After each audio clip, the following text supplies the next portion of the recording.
Igreja Presbiteriana de São Vicente, uma igreja quebrantada, contemporânea e bíblica.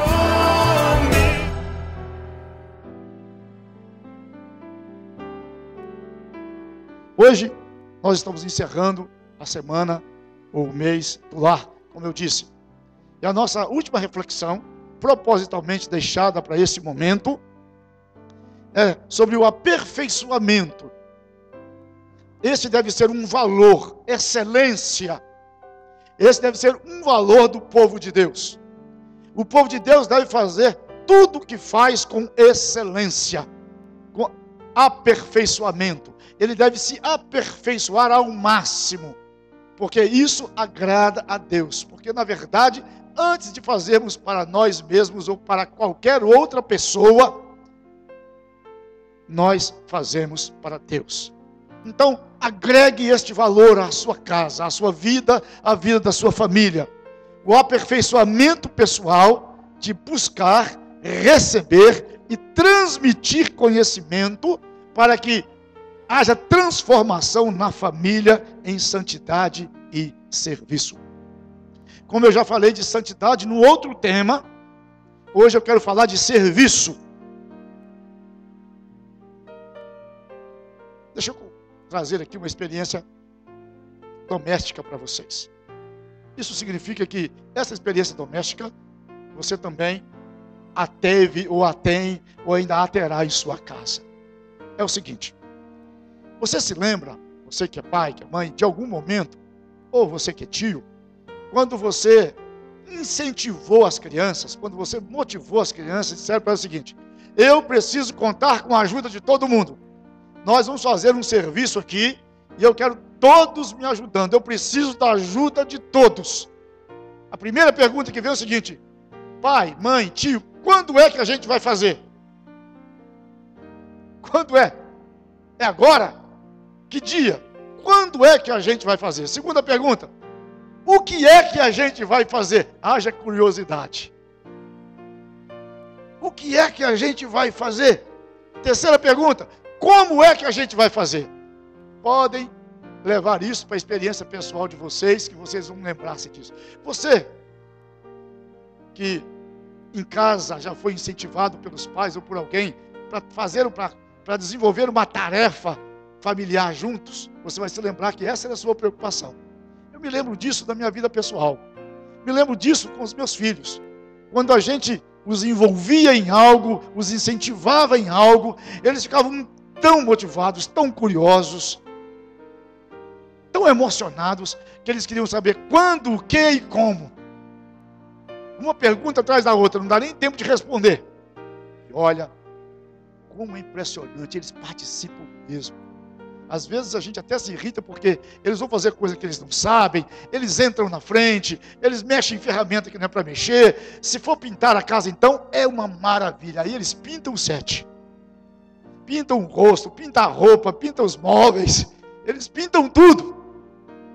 Porque foram encorajados, foram incentivados. Foi dito a eles que eles eram capazes e que eles podiam e que eles deviam e que era desejo que eles participassem. Isso movimenta, isso cria um clima de participação incrível em casa. Eu quero trazer aqui uma experiência que nós já trouxemos em salas de escola bíblica dominical, já trouxemos em treinamento de liderança na nossa igreja, já trouxemos em ministérios, treinamento de ministérios específicos. Esta verdade que nós usamos aqui há tanto tempo é uma verdade, é um valor que deve ser usado na família. Você vai sentir a diferença, até mesmo nas tarefas que os pais deixam em casa para que os filhos façam diariamente. Não é muito fácil a gente fazer tarefa em casa. Até nós, os adultos, nos esquecemos. Até nós, os adultos, nos damos de vez em quando o direito de fazer hoje. Deixa para depois.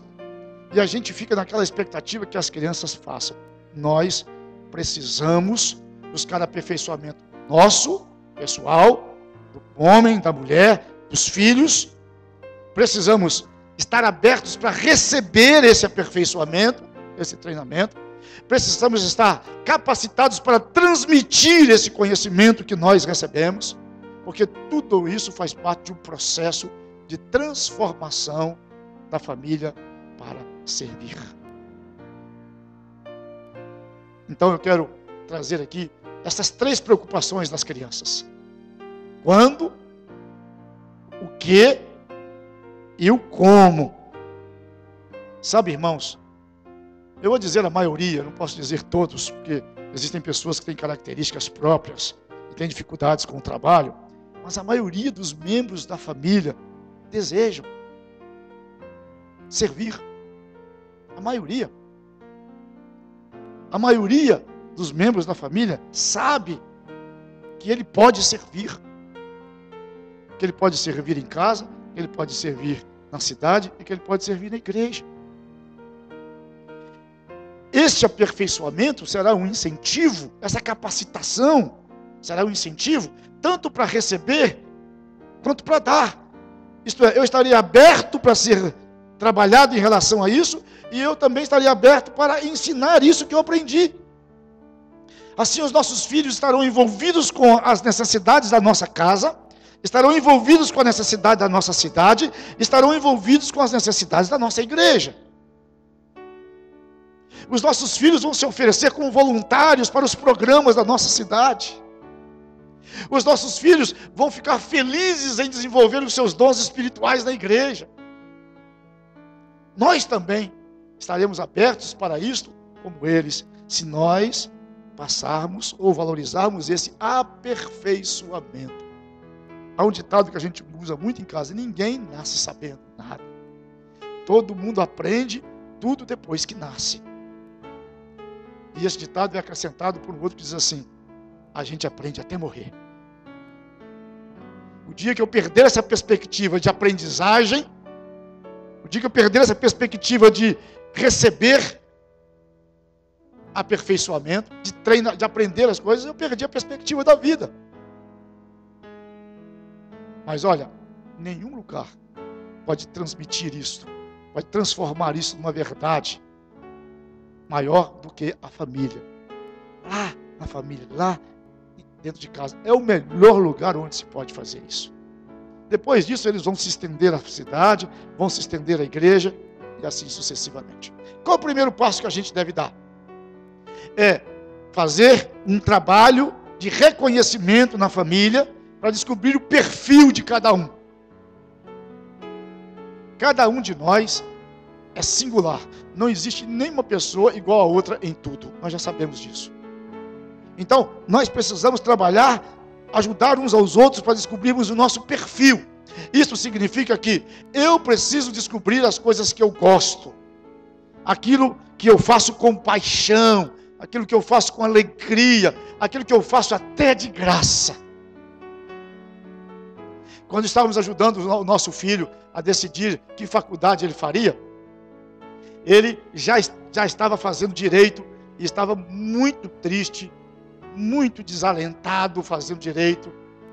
Uma faculdade excelente lá do Ceará, mas ele não estava nem um pouco satisfeito. Trouxemos ele para aqui, para casa, e quando nós o recebemos lá no aeroporto e trouxemos ele para casa, a pergunta nossa para ele foi a seguinte: João, o que você faria o tempo todo até de graça? Qual é a sua paixão? O que motiva? O que estimula? O que desperta? O que encoraja? O que te dá alegria? Ele disse: fazer as pessoas rir. Sabe o que veio na minha cabeça? Será que meu filho quer ser palhaço? Não que a profissão de palhaço tenha alguma coisa demais, eu acho fantástico. Mas será que é isso que ele quer ser? Ele estava dizendo o seguinte: e eu gosto de lidar com esse negócio de me comunicar com as pessoas, de compreender as pessoas, de mexer com as pessoas, de falar com as pessoas. Nós fomos avaliando com ele. João é uma pessoa que tem uma facilidade extrema para fazer amizade, não importa a idade que a pessoa tem. de criança até o idoso. É preciso descobrir a paixão. Outra coisa que precisa descobrir são os dons, os talentos. Nós precisamos privilegiar os talentos. Nós precisamos incentivar os dons, que são dádivas de Deus. Acabamos de ler aqui. Pedro disse que eu preciso pôr os meus dons em atividade de tal forma que eu ajude, que eu abençoe a vida das outras pessoas de todas as maneiras possíveis. Ele chama isso de multiforma, de muitas formas, de muitas maneiras. O meu dom vai abençoar, vai ensinar, vai incentivar, vai encorajar o outro a servir incondicionalmente. Os dons, conforme Efésios que lemos, são dádivas de Deus. E a orientação bíblica é essa: cada um coloque o seu dom em atividade, use o seu dom, sirva com o seu dom. É isso que Pedro diz. Você recebeu de Deus isso como bom dispenseiro da multiforme, da muitas maneiras como Deus expressa a graça dele. Sabe o que é dispenseiro? Dispenseiro é aquele que trabalha no almoxarifado. Esse é o dispenseiro. Dispenseiro é aquele que é responsável em dar ferramentas, guardar as ferramentas. É o responsável em dar peças importantes para fazer a máquina funcionar. É ele que é responsável, ele que mantém aquele depósito, ele sabe o que tem e o que não tem ali dentro. E aí, Paulo vem com uma palavra dizendo o seguinte: todas as pessoas foi concedida a cada um de nós. Não dá para reclamar que não tem. Não dá para reclamar que o meu filho não tenha. Eu quero dizer para vocês que até as crianças especiais, assim como chamamos, elas são dotadas de algo especial que Deus deu a elas. E elas podem servir grandemente, podem ser muito úteis e podem nos trazer coisas que só gênios podem trazer. Terceira coisa que eu preciso descobrir, para montar, para descobrir o perfil que eu tenho que trabalhar, é o estilo pessoal. Sabe o que é o estilo pessoal?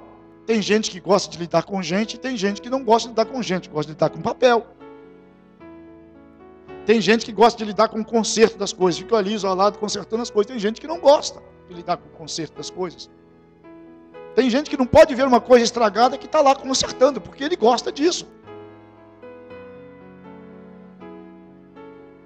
E tem gente que não gosta, tem gente que gosta de ficar conversando no telefone, se deixar, conversa o dia inteirinho. E não se cansa. E ele se comunica muito bem fazendo isso. E tem gente que detesta telefone, nem usa telefone, nem gosta de ouvir o barulho do telefone. Esse estilo pessoal que vai conduzir a pessoa para que ela então descubra o seu dom e a sua paixão. Porque se eu amo, se eu gosto de fazer isso, se eu faria isso a vida inteira até de graça, o meu estilo vai me conduzir. Então vamos lá. A paixão, quando eu avalio a paixão, eu faço a descoberta, eu pergunto onde.